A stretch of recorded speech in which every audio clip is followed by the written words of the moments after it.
नमस्कार। संसद समाचार में आप सभी का बहुत स्वागत है। आपके साथ मैं हूं पराक्रम सिंह शेखावत।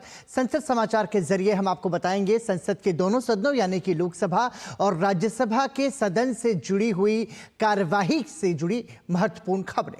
लोकसभा में विभिन्न मुद्दों पर विपक्षी सदस्यों के शोर शराबे के कारण मंगलवार को भी प्रश्नकाल और शून्यकाल नहीं चल सका और कार्यवाही एक बार के स्थगन के बाद दोपहर करीब 12:17 पर दिन भर के लिए स्थगित कर दी गई। लोकसभा अध्यक्ष ओम बिरला ने संसद परिसर में कांग्रेस और उसके सहयोगी दलों के विरोध प्रदर्शन के तौर तरीकों को अशोभनीय और प्रतिपक्ष के बड़े नेताओं के आचरण को संसदीय परंपराओं के प्रतिकूल बताया और कहा कि सभी को संसद की गरिमा, मर्यादा और प्रतिष्ठा को बनाए रखना चाहिए। लोकसभा अध्यक्ष ओम बिरला ने लोकसभा की कार्यवाही पूर्वाह्न 11 बजे शुरू होने पर इस विषय का उल्लेख किया और अफसोस भी जताया। इस दौरान विपक्षी दलों के सदस्यों ने अपने मुद्दे उठाने का प्रयास करते हुए हंगामा किया, जिसके चलते सदन की कार्यवाही आरंभ होने के करीब 5 मिनट बाद ही दोपहर 12 बजे तक के लिए स्थगित कर दी गई।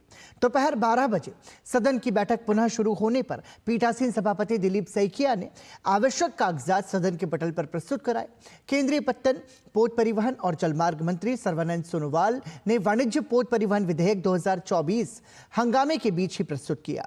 सैकिया ने विपक्ष के सदस्यों से कार्यवाही चलने देने का आग्रह किया। संसदीय कार्य मंत्री किरेन रिजिजू ने कांग्रेस को आड़े हाथों लेते हुए कहा कि विपक्षी सांसदों के व्यवहार की वजह से सदन की गरिमा को ठेस पहुंची है और इसके लिए उन्हें माफी मांगनी चाहिए। उन्होंने कहा कि कांग्रेस के अमेरिकी कारोबारी जॉर्ज सोरोस और देश विरोधी ताकतों से क्या रिश्ते हैं पता चलना चाहिए और इसके लिए विपक्षी दल को सदन में माफी मांगनी चाहिए। रिजिजू ने कांग्रेस और विपक्ष के विरोध प्रदर्शन के तरीके पर आपत्ति जताते हुए कहा कि ये लोग जॉर्ज सोरोस के साथ तालमेल करके देश के खिलाफ काम करते हैं और आपत्तिजनक बातें करते हैं। पीठासीन सभापति सैकिया ने आसन के समीप हंगामा कर रहे विपक्षी सदस्यों से अपने स्थान पर जाने और कार्यवाही चलने देने की अपील की। इसका कोई असर नहीं होने पर उन्होंने सदन की कार्यवाही 12:17 पर बुधवार पूर्वाह्न 11 बजे तक स्थगित कर दी। इससे पहले लोकसभा अध्यक्ष ओम बिरला ने विपक्षी दलों द्वारा संसद परिसर में विरोध प्रदर्शन किए जाने का उल्लेख सदन में किया और क्षोभ जताया। एक दिन पहले ही नेता प्रतिपक्ष राहुल गांधी ने प्रधानमंत्री नरेंद्र मोदी और एक प्रमुख उद्योगपति का मुखौटा पहने दो कांग्रेसी सांसदों का प्रतीकात्मक साक्षात्कार करते हुए सरकार और प्रधानमंत्री पर निशाना साधा था। बिरला ने कहा, संसद की उच्च गरिमा, प्रतिष्ठा और मर्यादा है। यह दुनिया के सबसे बड़े लोकतंत्र की सर्वोच्च प्रतिनिधि संस्था है। इस संस्था में लोगों की अपेक्षाओं और आकांक्षाओं को पूरा किया जाता है। सहमति असहमति हमारे लोकतंत्र की परंपरा रही है, जो संविधान बनते समय भी अभिव्यक्त की गई थी। उन्होंने कहा, पिछले कुछ दिनों से संसद परिसर में जिस प्रकार के प्रदर्शन किए जा रहे हैं, जिस प्रकार के नारे, पोस्टर और मुखौटों का उपयोग किया जा रहा है, वो न सिर्फ अशोभनीय है बल्कि हमारी नियम प्रक्रियाओं और संसदीय परंपराओं के अनुरूप भी नहीं है। लोकसभा अध्यक्ष ओम बिरला ने कहा कि बहुत अफसोस के साथ कहना पड़ रहा है कि इसमें प्रतिपक्ष के बड़े नेताओं का आचरण, व्यवहार भी संसदीय व्यवहार के अनुकूल नहीं है। इस पर कांग्रेस और कुछ विपक्षी दलों के सदस्यों ने टोका-टोकी करते हुए कहा कि अध्यक्ष को सत्ता पक्ष का भी नाम लेना चाहिए। इस पर लोकसभा अध्यक्ष ओम बिरला ने कहा कि चाहे सत्ता पक्ष हो या प्रतिपक्ष, सभी दलों के लोग संसद की गरिमा, परंपरा, मर्यादा और प्रतिष्ठा को बनाए रखें। उन्होंने कहा कि मर्यादित आचरण रखेंगे तो जनता में सकारात्मक संदेश जाएगा।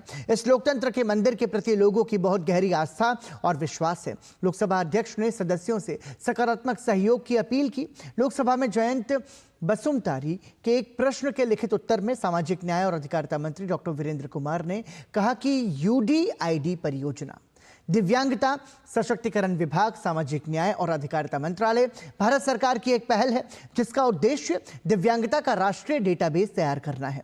उन्होंने बताया कि ये परियोजना यूडीआईडी पोर्टल नामक एक ऑनलाइन कंप्यूटरीकृत प्लेटफॉर्म प्रदान करती है, जिसमें राज्य, संघ, राज्य क्षेत्र की सरकारों द्वारा अधिसूचित चिकित्सा प्राधिकारियों को दिव्यांगजनों के दिव्यांगता के प्रकार के मूल्यांकन के आधार पर दिव्यांगता प्रमाण पत्र और विशिष्ट दिव्यांगता पहचान पत्र जारी करने के उद्देश्य से इस ऑनलाइन प्लेटफॉर्म पर नामित किया गया है।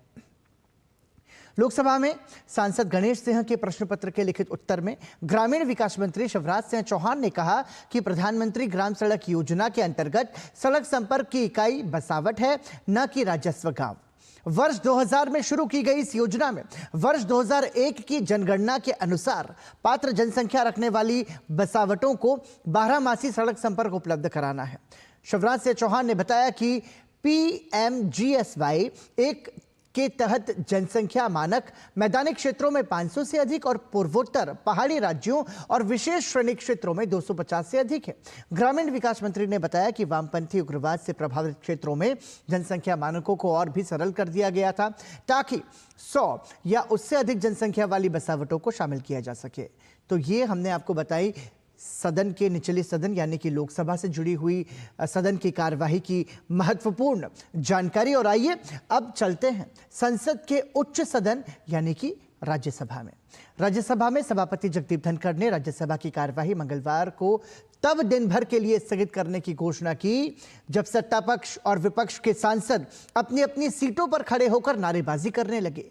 सत्ता पक्ष की ओर से पहले कांग्रेस पार्टी और भारत के खिलाफ कथित रूप से षड्यंत्र रचने वाला अमेरिकी उद्योगपति जॉर्ज सोरोस के संबंध पर नारे लगाकर सवाल पूछे गए। उधर नियम 267 के तहत संसदीय कार्य रोककर आम आदमी पार्टी के सांसद संजय सिंह और अन्य विपक्षी सांसदों ने दिल्ली की खराब होती कानून व्यवस्था पर चर्चा की मांग की। सभापति ने भारी हंगामे के बीच पहले 12 बजे तक और फिर दिन भर के लिए सदन की कार्यवाही स्थगित करने की घोषणा की। पक्ष और विपक्ष के अपने अपने मुद्दों के सामने सदन में विधायी कार्य निपटाए जा सकेंगे, इसकी संभावना पहले से ही कम थी। इसके बावजूद सभापति ने सदन की कार्यवाही शुरू होते ही स्वास्थ्य मंत्रालय के 2 विधायी कार्य निपटाने में सफलता पाई।